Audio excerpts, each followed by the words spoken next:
Rabbi Ike Serrata. Great. Well, thank you very much, Vanessa. And it's my pleasure to invite you all to the world of Sholem Aleichem this morning, perhaps the greatest light in the pantheon of Yiddish storytellers. He was born Shlomo Namovich Rabinovich and took the nom de plume Sholem Aleichem in much the same way that Samuel Langhorne Clemens took the name Mark Twain from the language of Mississippi riverboats. Rabinovich took that familiar word of welcome, Shalom Aleichem, may peace be with you, a typical Yiddish Hebrew greeting.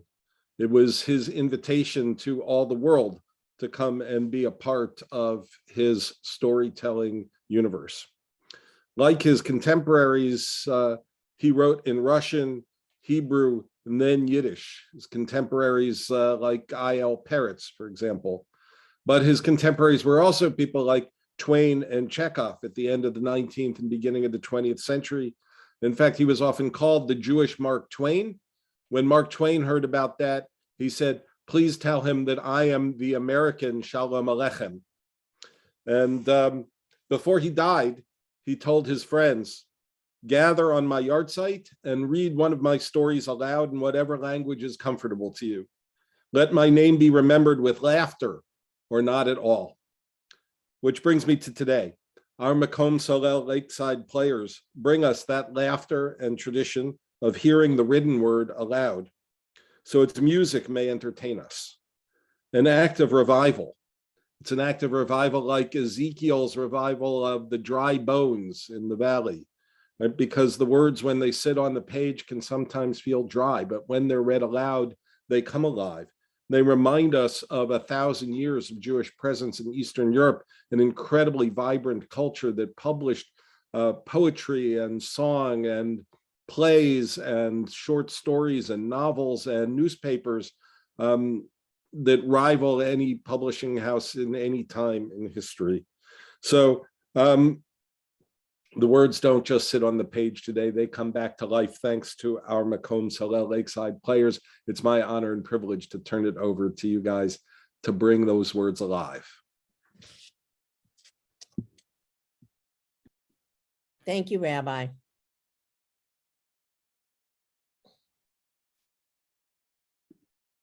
Most of you, I am sure, recognize the name Sholem Aleichem. You would definitely recognize one of his most beloved characters, Tevye the Dairyman, whose stories morphed into the iconic Broadway classic, Fiddler on the Roof. You might even recognize a couple of his other characters from other stories, such as Menachem Mendel from The Adventures of Menachem Mendel, or Motel from The Adventures of Motel, the Cantor's Son. You probably know that Sholem Aleichem was one of a number of pen names that he used as a writer, and that he wrote mainly in Yiddish. For those of you with prior knowledge, we hope that even those who are aficionados of Sholem Aleichem will be able to find a few new tidbits of information and not be bored. We also promise to be relatively brief. Relatively. Sholem Aleichem, which means peace be with you, was born March 2nd, 1859, or on an older date of February 18th, 1859, in Poltava or Pereyaslav, Russia, which are both near Kiev, depending on the source. His real name was Solomon, or Sholem Rabinovich. He was referred to as the Jewish or Yiddish Mark Twain, and at times known as the Jewish Anton Chekhov. With such interesting and varied references, this has become a wandering journey to introduce the man who was a tutor, stockbroker, author, publisher, and one of the recognized 3 founding fathers of modern Yiddish literature. What we are certain of, however, is that by the time he died, he had written and published more than 40 novels, stories, and plays. In 1861, when he was very young, Sholem's father, Menachem Nuchem Rabinovich, a wealthy timber and grain merchant, moved the family to Voronkov, closer to Kiev. In 1871, when his father was defrauded and lost most of his wealth, they moved to Pereyaslav to run an inn. That, and especially his mother's death from cholera the following year, as well as his father's remarriage soon after her death, had a strong influence on the characteristic of his writing stories, focusing on adversity through humor.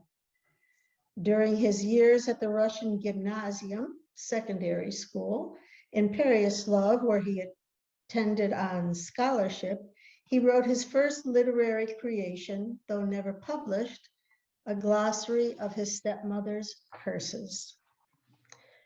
Sholem graduated with distinction and became a tutor mainly in Russian and Hebrew, where he met and tutored Olga Loyev, the daughter of a wealthy merchant. Her father dismissed Sholem due to a growing affection between the two of them, but eventually Olga found Sholem through his publisher, and they married in 1883 against her father's wishes.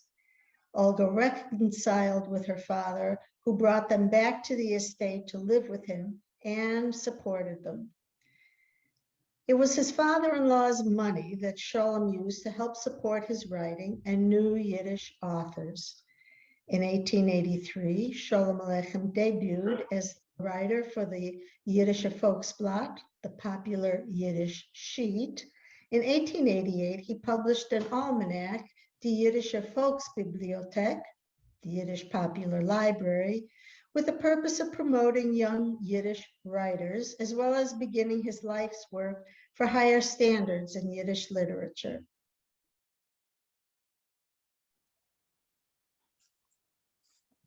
With the death of his father-in-law, Sholem inherited his fortune and became a stock trader. But by 1890, he lost all of his father's money, father-in-law's money, proving that he had no talent as a stockbroker. He and his family fled to Odessa, where he wrote one of his masterpieces, The Adventures of Menachem Mendel. Now, this book shows Sholem Aleichem's ability to create irony and humor through adversity and his struggles with the modern world. And then with his monologue stories, especially the Tevye stories, Sholem Aleichem mastered the ability to join comedy and tragedy into one piece, or laughing as you cry.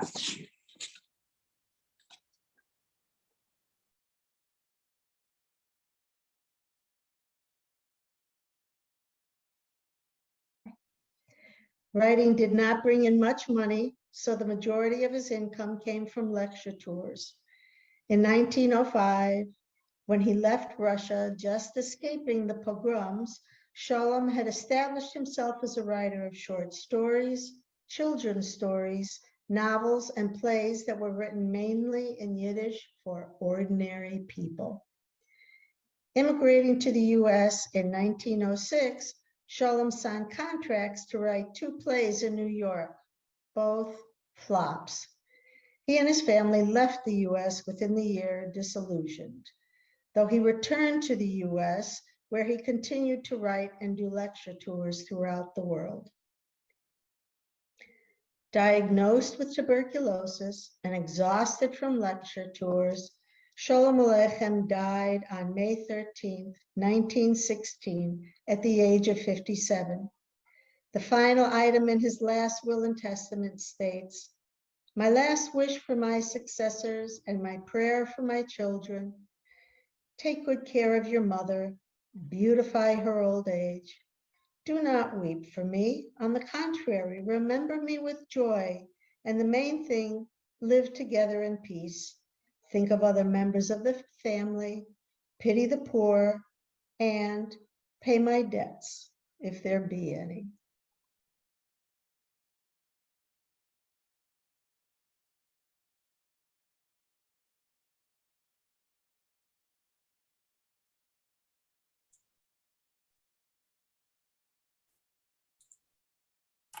Sholem Aleichem wrote the one-act play, She Must Marry a Doctor, originally titled A Doctor in 1887.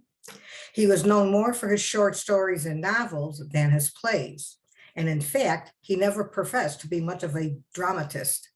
According to the editor-translator, Isaac Goldberg, PhD, This particular play was chosen for this collection, 6 plays of the Yiddish theater, because of its comic treatment of the matchmaker theme and an example of Yiddish vaudeville, rather for any dramaturgic or intellectual merit. So humor for the sake of humor, and perhaps to also laugh at ourselves. The matchmaker gained legal status as early as the 12th century. They had to be students of the Holy Law or a rabbi, and were usually enthusiastic about arranging a marriage. A percentage of the dowry was given for their service, usually 1.5%, but the fee was negotiable. Problems with the matchmaker's reputation developed when they were seen as more as a merchant than fulfilling the law. Since the word for a matchmaker in Hebrew means the charmer, Yiddish theater enjoyed the exaggeration of the traits of the matchmaker to include misleading the client or even lying to them to make a contract. Nearing the end of the 19th century, some Jewish youth revolted against the use of a matchmaker and viewed matchmaking as degrading commercialism. Sholem Aleichem's play, as well as Dr. Goldberg, both address the issues of traditionalism versus modernism and the traits of the matchmaker. There are a couple of things to keep in the back of your mind as we present our play for you, She Must Marry a Doctor, from the collection 6 Plays of the Yiddish Theater.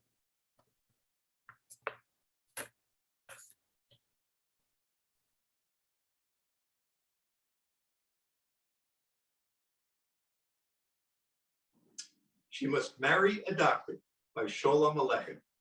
Persons: Hyman Krendelman, about 50 years of age, performed by Larry Mason. Just become rich, wears a long coat but no hat. Anna, his wife of uncertain age, performed by Lee Rivlin, manages to keep young by mixing with the up-to-date youngsters, lavishly bedecked with ornaments of gold, diamonds, brilliance, and pearls. Vera, their daughter, performed by Susan Mason, a young, modernized girl. Abram, their son, performed by Marty Portnoy, a young, studious, modern sort. Sholem the Matchmaker, performed by Eugene Finnerman, in a green coat and a skull cap. Slotka, a chambermaid, performed by Janet Gans Ebner. Brienne the cook, performed by Marilyn Fisher.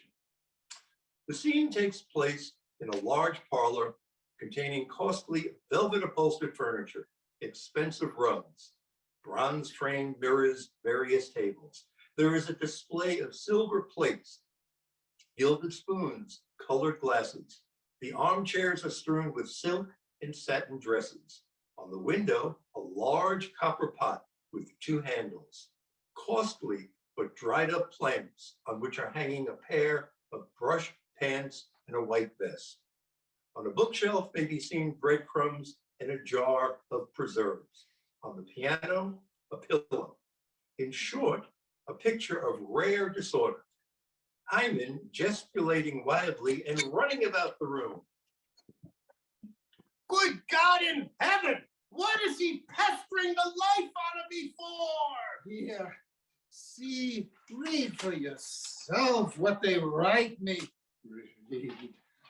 Do you think I want to make a fool of you, eh? But I tell you, I want none of this. I don't want any match. That's all there is to it.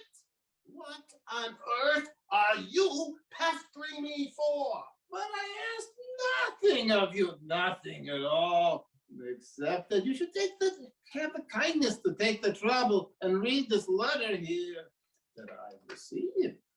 What have you got against me anyway? I mean, for heaven's sake, will you leave me in peace? Will you? I have no time to talk to you. I mean, come again another day, won't you? What on earth is he pestering me for? Doesn't become him to listen. He's on his high horse. He doesn't want to give a dowry. That's the trouble. The miser. May you live to be 120 years old. Just take a glance at a few lines, just a couple of words, my dear fellow. Why should you care? Just do it as a favor to me. That's all. Believe me, I tell you by my faith. Yeah, I tell you, it's one crackerjack proposition. Such an opportunity doesn't come once in 10 years. Here, take the letter. Read it with your own eyes. Yeah. Good heavens, what misfortune is this? And everybody, what visitation of wrath has been sent upon us? Will you just stop pestering me? I tell you, it's positively unbearable. Oh my! What is the trouble? Hyman about to speak, but Sholem prevents him by stopping his mouth. Sholem waves about the letter. Understand me, my dear Mrs. Crandallman. May you ever be well and happy. I'll show you the letter. Why should we deceive ourselves? Why, I tell you, it's a rare good fortune for your daughter. Upon my life, I swear.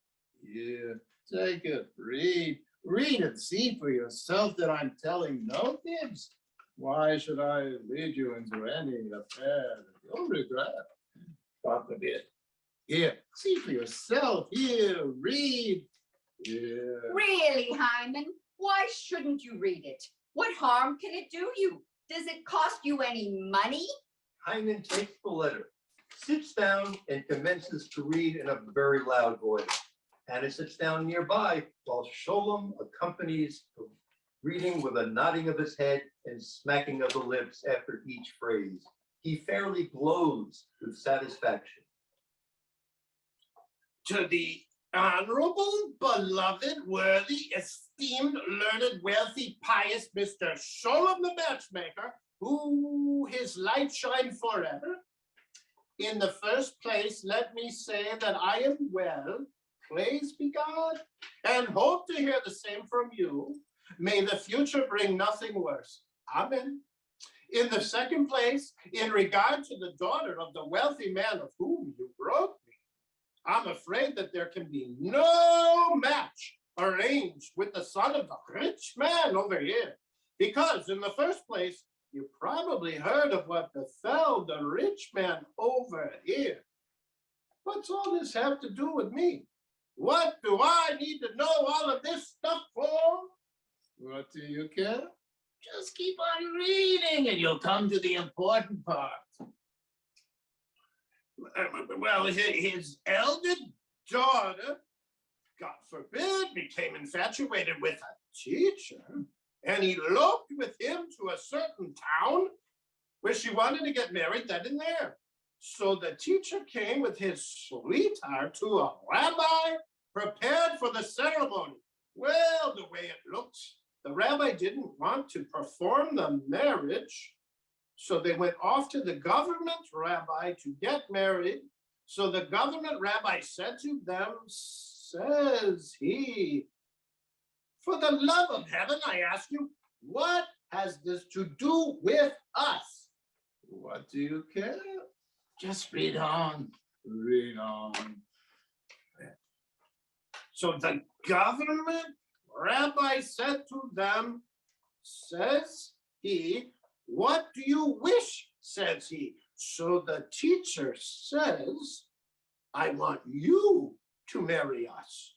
So the government rabbi says, what do you mean, marry you? Do I know you? So the teacher says, so the government rabbi says, so he says, so the devil with this whole business, I mean, did you ever the like? I mean, so he said, so the government rabbi said, so then he said, I mean, what's all this have? Say so to me. I mean, what do you want out of me anyway? He flings the letter away and is about to leave the room when Sholem seizes his hand and stops him. Sholem then proceeds to read the letter where Hyman left off. This is modern teachers for you, modern doctor. So you see, the rich man over here is no kind of relative for a man like your wealthy man to have. But for that matter, I have a match to propose for the daughter of your wealthy client, which is in every way better, finer, more respectable, and a better pedigree than the other. In the town of Lefowitz, there's a very nice widow named Vale Goldspinner, and although she isn't as wealthy as your client, she comes with a very high pedigree from Red Binkus of Lefowitz. And more to the point, she has an only son, a gem of a young man whose like cannot be discovered in all the lands of the earth. Handsome, upright, highly educated, and possessed of all virtues. A man, I tell you, who has studied all the languages, a regular doctor of philosophy, and even more, against whom all the other doctors can't hold a candle. There. What do you say to a match like that? You, how do you say, are a woman of understanding, who knows her business. No, that's not the kind of match that we're looking for. We aren't looking for that kind of match. There you are. You can't touch these newly rich swells. The very dome of heaven isn't good enough for them. What kind of match did you want then? We wanted something in the nature of a brilliant match. Yeah, yes, sir. A brilliant match. What? Do you think you're going to make a brilliant catch with your dowry of 10,000? 10,000? You mean 20,000? 20,000? No, I say 10,000. A fine chance to reach any conclusions here. 10,000, 20,000, 20,000, 10,000. A seesaw between one and the other. If I tell you it's 20,000, then 20,000 it is. 20,000, as you say. And when I tell you it's 10,000, then it's 10, and that's all there is about it. 10,000, as you say. 20,000. 20,000. 10,000! 10,000. It's enough to send the man to the lunatic asylum. Abram enters with a pile of books under his arm. He goes to the bookshelf. And where are you coming from, pray? I'm coming from the library. My, how hot it is. So Mr. Matchmaker is here again, is he? What are you doing here? Another match? More bargaining? When will you learn to deal with up-to-date people? When are you going to stop buying and selling brides and bridegrooms? You're worse than Asiatics, savages, despots. There. What do you have to say to that? What was that last word you said? And even if I tell you, will you know? Why not? Is Sholem an animal that he shouldn't understand? Who said he was? I merely said he wouldn't comprehend because it is a foreign derivation. Because it's a foreign A derivation. foreign derivation. Now do you understand? A word of foreign derivation. Uh-huh. Aha? What do you mean, aha? Right away the fellow answers, aha. I mean that in regard to the meaning of that word, very Fanatic, oh you fanatic. Words of foreign derivation you must understand are what we would term, in common speech, words from other languages. For instance, despot is a word of foreign derivation. Despot, despot, singular, plural. There, do you know where the word comes from? Well, where does it come from, pray? I'm nothing but a common everyday Jew. I never went to school, certainly not to college. The word despot is derived from despotism. Now, do you know? So, where does despotism mean? Despotism is the same as despot. Aha. If that's the case, then I know. Now, what does despot mean? Make that clear for me, won't you? Why, a despot is a person who acts despotically. There you have the whole story. I understand. I understand. And what does despotically mean? Despotically signifies that he acts like a despot. And a despot means a tyrant. Despot and tyrant are practically the same. And for heaven's sake, don't bother me any longer. I get it now. I get it. The root of the word is one thing, and the meaning of it is another. That's what you call grammar. Tell me, Abram, long life to you. From what language does that word come? From German or from French? What? Despotism? From Latin. You don't say. All the way from Latin. You see that? That's what you call knowing languages. That's what you call modern learning. In our day, Hyman, what did we know of tongues and languages, eh? Who is this proposed husband for my sister that you're talking about? A doctor of medicine or a jurist? Or perhaps a technical engineer? Neither one nor the other. Neither one nor the other? What then is he, a merchant? Oh, heaven forbid. He is a young man of the most excellent pedigree, a man of great learning, knows every language, Yiddish, Russian, German, French, and everything else. A regular encyclopedia. And you're the connoisseur to judge of this learning, are you? A fine state of affairs, but your trouble is in vain. My sister will marry no other than a doctor, and a doctor of medicine at that. Who's asking you about it anyway, Abram? Who are you to be giving orders around here? Well, I'll tell you, Vera will have nobody for a husband other than a doctor of medicine. That may be, but your business is with your books. And don't you come mixing in to other affairs. Now stick to your books, and the best of health to you. What do you care if our son has his say? I don't like a busybody. It's none of his affairs. Abram, for a while, he remains standing and then assumes an imposing attitude, shakes his head, and speaks to himself. Despotism, fanaticism, Hasidicism, obscurantism. He exits, parents drink in each word with pride. There's a learned fellow for you. That's what you call knowledge. Now then, just where are we in regard to the match? I don't remember with all this display of learning dinning my ears. Oh, yes. Shall I send a telegram or write a postcard to my partner about the match saying that you'll be here? Don't inconvenience yourself. Send no telegram and write no postcards. The match is not to our taste. No, the match is not to our taste. And why not? Because we want a doctor. Now, do you know, once and for all time, she must marry a doctor. That's what we want for her. A doctor, you say? Well, that's your affair. If you say a doctor, let it be a doctor then. Doctor, you say? And you won't have any other? I won't think of any other. Well, I'll have you understand that I want a businessman. I've told you time and again that I want a businessman and not a doctor. A great bargain you buy with these Dr. Proctors. I mean, they study, and what does it all amount to? When trouble comes, who has to go to whom? Who goes borrowing money?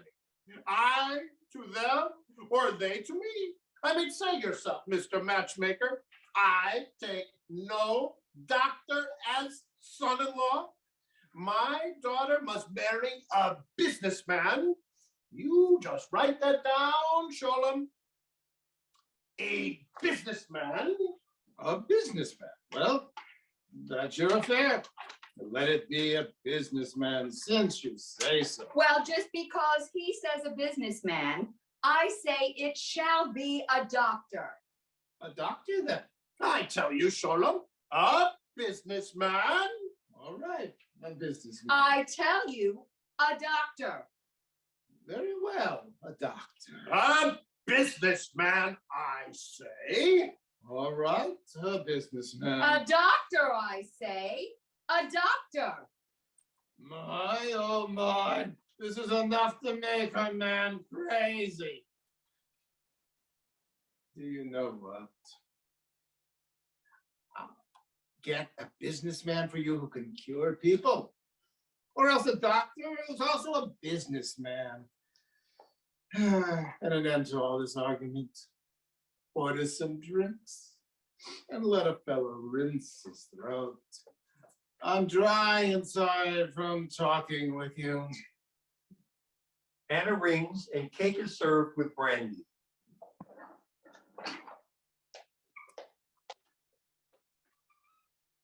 Oh my goodness, I worked so very hard to make these tantalizing pastries for you and your very special guest. I do hope you'll all enjoy them. Yes. Have some brandy. Very dandy. Mm. And some pastry. Very tasty. Thank you. That will be all. Vera enters from the street, her hat still on her head, gloves on her hands, holds a parasol. Bonjour, monsieur. My name is Sholem, not Musha. Don't you know, bonjour, monsieur, is French for good day to you, sir. A fine time to say good day to anyone when it's almost nighttime now. Well, good evening to you, Vera. Here's to your health, friend Hyman, and yours, Anna. And here's to Vera's wedding. Isn't that droll now? What are you doing here anyway, Sholem? Still harping on matches? Your trouble is all for nothing. You tire your feet in vain. My feet are my own and nobody else's. What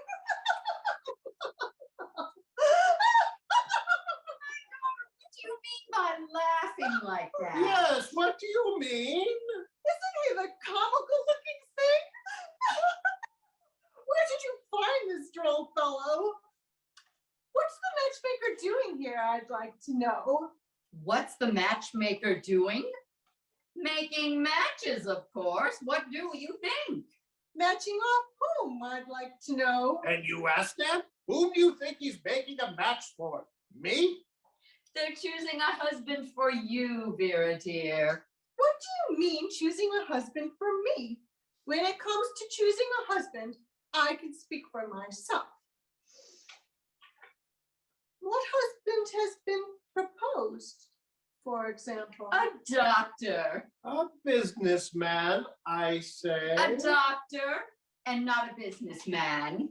A business doctor and not a businessman. Businessman and not a doctor.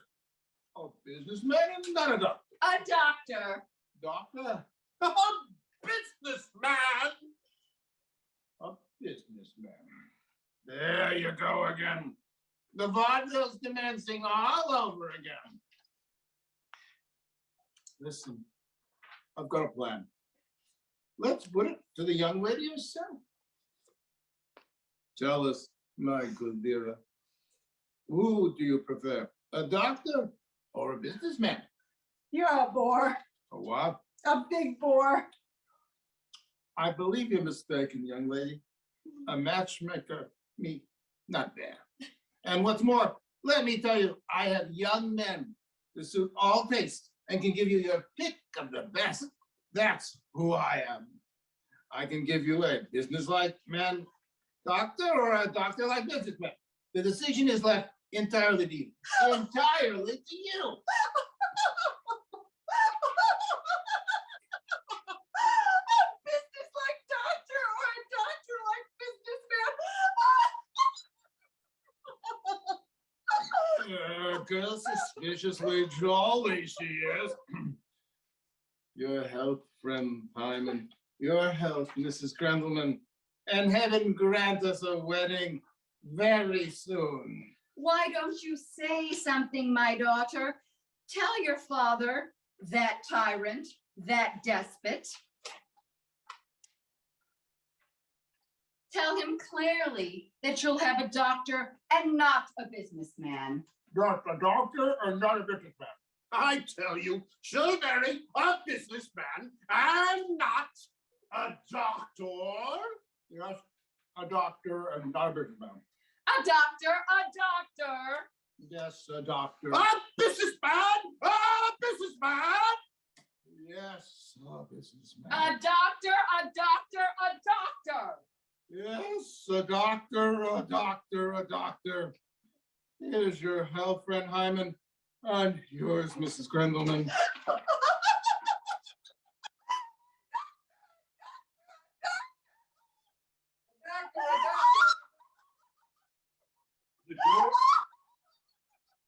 The door leading to the kitchen opens, and Slavka comes running in, frightened. Immediately behind her runs Brienne the cook. Who called for a doctor? A doctor? What kind of doctor do you need? Well, tell me and I'll run and get him. Oh, me, I'm done for. I've been struck by a lightning bolt. What's happening here? Has someone fainted? Who fainted? Who needs a doctor? May all the evils of bad dreams descend on your head, your hands, and your feet. Out of here, you good for nothings. Out with you, you dunderheads, you trash. No, no, no.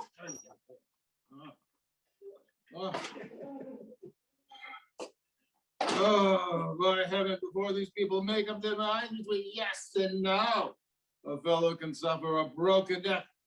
A house full of crazy people. Upon my faith, what they all need is a doctor. Yes, sirree. As much as life itself, they need a doctor. A doctor! Urgent.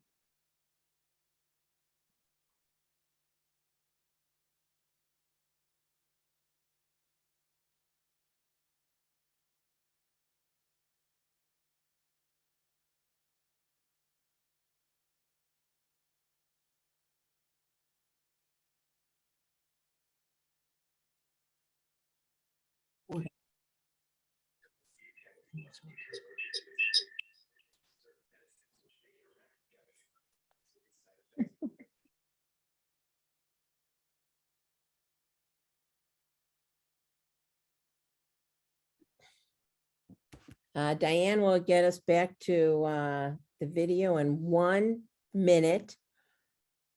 Mary, do you want to sum up what's happened so far? No, actually, that was the end. Oh, that was the end. Oh, okay. All right. Yeah, So that was the end. We didn't, it was cut off before, before the end was stated, but that was actually the end. right. So then let me be the first to say thank you for all the hard work, especially thank you to Mary. I know how much you all have been practicing, and Eugene said the cost has asked us to leave the country. Okay, so now if you have any questions, please, you can put them in the chat or you can ask me and or raise your hand, and I'm going to put us in a gallery view so I can see people. Okay. I'll start off as always. I would love to hear from the participants what you thought of the story and what applications does it have to Jewish life today? Anyone? Do we still have matchmakers? I think we still do. The role of the matchmaker is, you'll find prevalent in Yiddish theater. I mean, of the greatest plays of the Yiddish theater, of which this definitely was not one, the Dybbuk and Act of Vengeance, the role of the matchmaker is pivotal to the story. So, and these are dramas, the two plays I just described. So, not to say that I'm looking for to continued role in various plays, but although I am hoping to hear from Stratford Theater Festival, I'm available for Richard II. This is, it's a burlesque. This is what Yiddish theater initially started as. The Yiddish theater clearly had its antecedents in the Purim spiels. Unfortunately, no one thought of commissioning Rembrandt to sketch Spinoza playing Haman. The Yiddish theater actually, as an independent religious, location and festivities dates back to the mid-19th century in Eastern Europe, of course. Romania, actually, where it was a center of Yiddish culture. It's kind of funny. Romania was initially part of the Turkish Empire, but the one Turkish province where the Jews spoke Yiddish. Yiddish was the language of Jews, stretching from the Rhine through the Ukraine, the common language of Jews. I think we all know Fiddler on the Roof. We know the matchmaker and the part the matchmaker plays there, and how even young girls did not know what they were asking for, like, make me a match, make me a match. And then the older girls telling them, hey, it may not be somebody rich, or it's not going to be, you have these dreams of, maybe people who are beyond you. Mary, can you tell us a little bit how you picked the play, how you found it? And there are some challenges when we do Readers Theater and we do plays. And so you tell us about it, Mary. All right, so here is, we've done Readers Theater several times, over the past years, live mainly, except for last year when we were, of course, in the midst of the pandemic. So here's the thing: what has changed with this is not simple a royalty that is paid just for one performance. Because there's a video component, the royalties are basically beyond us. It would cost for us to do this play, this performance online, probably closer to $1,000 as opposed to $100. So that, that was one of the main differences that sort of limited what I was going to be choosing.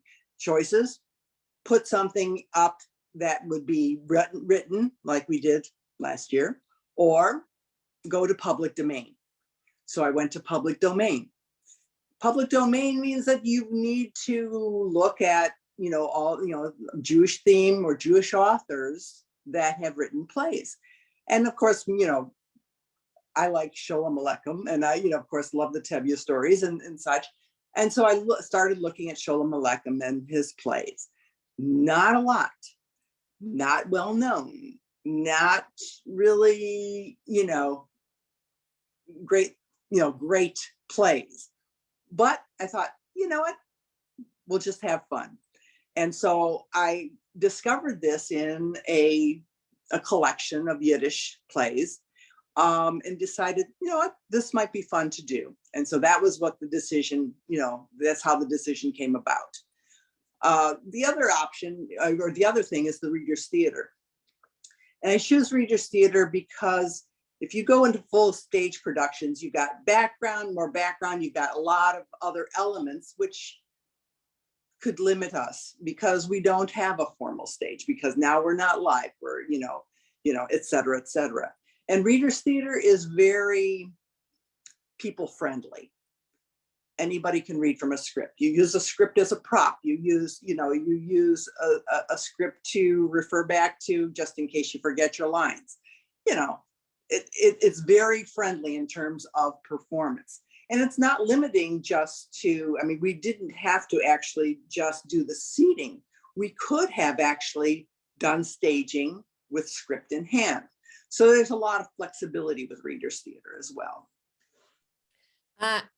Mary, I can't thank you enough, from finding the play, wrangling our actors, not saying that there had to be a lot of wrangling done, but, and I want to thank all the actors. It's a lot of time and energy. Janet Gans-Eppner is in Mexico, and she's, zooming in. And I loved all the costumes. I loved the accents. I just loved the whole performance. And I can't thank you enough. And as always, looking forward to the next one. We'll probably do another Readers Theater for Purim. And if you're interested in participating, you can contact Mary or myself.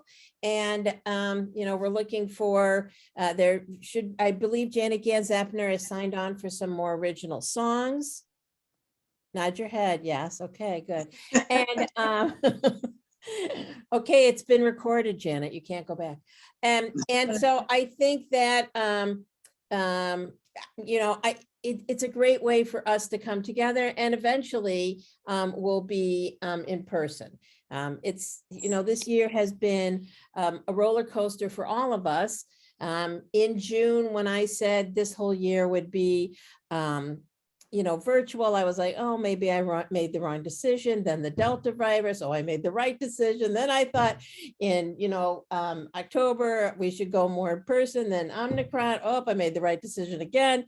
So we have a very dedicated COVID task force, and they'll be telling us, when we can come back in together. And I can't thank everybody enough. All of the actors, you should see all the bravos in the chat. I could read them out loud, but you can read them there. And more questions on this. I think it's interesting that we all brought up that Sholem Aleichem, the Mark Twain of the Jewish authors. I had that picture of him as a Jewish author. And let me see if I still have it up. I do. The other interesting thing that I had was the last two slides, and I was going very quickly. And then Janet, here at East 33rd Street in New York is now Sholem Aleichem Place. And this is in Russia. That's a picture of him, and you see that there's been graffiti and it's been defaced. So it's just fascinating. Whether he was born in February or wherever, 1859, that's 100 years before I was born. And here we are still producing his play, talking about him. And I just think that it's a credit to him and his work. Janet. Well, I was going to say that although the matchmaker seems like an antiquated custom in Jewish life, Paul and I met, my husband, Paul Epner, and I met through a matchmaker. There was a couple of yentas, we called them, on the north side. I don't know if they were in Skokie or Lincolnwood or wherever they were. And each of us apparently had gone separately and interviewed with the matchmakers. And Paul called me on January 15th, cold call, and the rest is history. But we are a success story who met through a matchmaker. Okay, that's a great story. Larry, go ahead. Am I unmuted now? Yeah. I just wanted to point out, though, that there's an interesting undercurrent in addition to the matchmaker story here. Is that this really is a very modern family for when this was written. You've got a wife that is very independent and is exerting her voice. And Sholem Aleichem is really got a very strong women characters in this small play, and I'm really attracted to this play for that reason in particular. The daughter Vera, what a joy to have my wife play my daughter. Listen, Larry, I wasn't going to bring it up, but you did. Although I don't know what's better, that or Marty being my son, but. It was perfectly typecast. Yes. So nonetheless, you've got children that really have independent minds. A wife that has her own thinking and is wise in her own way, and the concept of new money. And here's this somewhat of a huckster who's coming into the home and is trying to get more money out of that family for his own personal gain. There's a lot going on in this 25 minutes roughly here. And just a final note, what a joy again to have Mary's great talents in our community.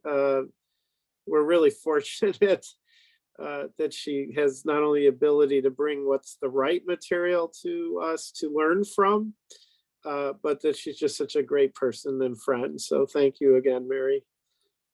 Thank you, Larry. Mhm. I think when we talk about matchmakers and what's happening today, for those of us who have been to Israel, and if you stay in some of these hotels, you see these couples. They look like they're 15 and 16. They're probably 17 and 18 in the lobby, and they're meeting, and that is from a matchmaker. And I'm not sure what money passes. If anyone has watched Shtisel, there's a matchmaker in that. So this is something that in 2021 still exists, certainly in the Jewish community. And I read a lot of fiction, I'm sure in the Indian community in India, and different, in different cultures and communities, this still happens. And Larry, I agree with you. This was a modern family. And talking about the money and being forthright about the money and all that, it's just a fascinating approach. Lee. Hi, thank you. I'm wondering if the online dating dating apps that the younger generation is using, presumably quite successfully, is not really the same thing. I mean, I believe you probably fill out a questionnaire, answer questions. There's some sort of algorithm, which is all what used to go on in the head of the matchmaker. So it's kind of what's old is new again with the add of modern technology. Well, I would add that the matchmaker was, had full frontal lobe development and could look at the two people and say, these two people, swiping right and swiping left today. Not that, our children don't have, if we have any children on the, if anyone's on who was met online. I mean, I think having that third person in the equation, it can be very important. And, they know both of the people and what's happening. And so, but listen, I think that especially during COVID, this online matchmaking and online dating is very important, especially to our kids and to meet people and for many different reasons. Let me see if I have any other questions here. Oh, here we go. I think, Match.com actually just added in a feature to pay to have a real life matchmaker look at your account and override their algorithm to make real matches. That I think is absolutely fascinating. And I think, having, and I know you've seen drama, romantic comedies where they help you with your profile so that it looks good. And so you're presenting your best foot forward. So it's very interesting to see what's happening today. Ross. Yeah, two thoughts on, again, the modern way here. So first of all, again, there are even still secular matchmakers. Always while I was on the airplane, you'd find these professional matchmakers advertising in the airline magazines. So in a more secular way, and again, big bucks, $10,000 and more to sort of have that professional consultant. So certainly continues to exist in a secular way. And the second thought is, again, the kids, you were just saying about the profile and making it look the best. I mean, the matchmaker was stretching the truth too, and then the kids do a little bit on, maybe photoshopping their pictures or, a little stretch of the truth in terms of who they are and what they are. So again, those things continue to happen no matter the method. I think you're right, Ross. I think you're right. We're coming towards the end of the hour. Any other questions? We're happy to ask them. I hope I see people at 2 p.m. to watch Joseph online, and the link is in Macomb at Home. If you need it, you can email me. And We have so much going on. Check your emails. I can't wait for the Purim spiel. And I'm sure everybody here can't wait for it either. And Mary and I, be in touch with us and we'll help you get involved. It's great seeing everyone. Any other questions? Thank you, thank you, thank you to our players. You were fantastic, fantastic. Thank you for indulging us. Bye-bye.